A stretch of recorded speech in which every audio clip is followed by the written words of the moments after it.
Là où il y a Dieu, il doit aussi y avoir l'homme. L'Écriture sainte est catégorique. Quant à nous, nous aimons parce que Dieu lui-même nous a aimés, le premier. Si quelqu'un dit j'aime Dieu alors qu'il a de la haine contre son frère, c'est un menteur. En effet, celui qui n'aime pas son frère qu'il voit est incapable d'aimer Dieu qu'il ne voit pas. Et voici le commandement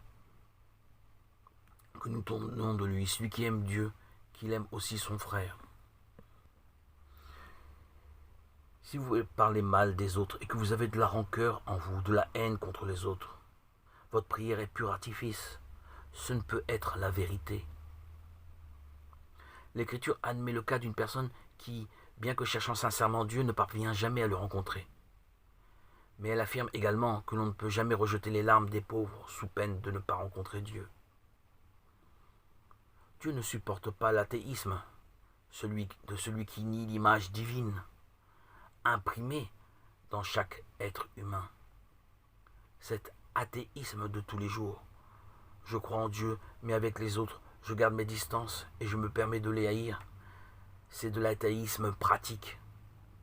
Ne pas reconnaître la personne humaine comme image de Dieu est un sacrilège.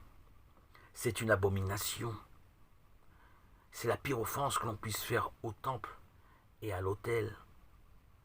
Chers frères et sœurs, que la prière des psaumes nous aide à ne pas tomber dans la tentation de l'impiété.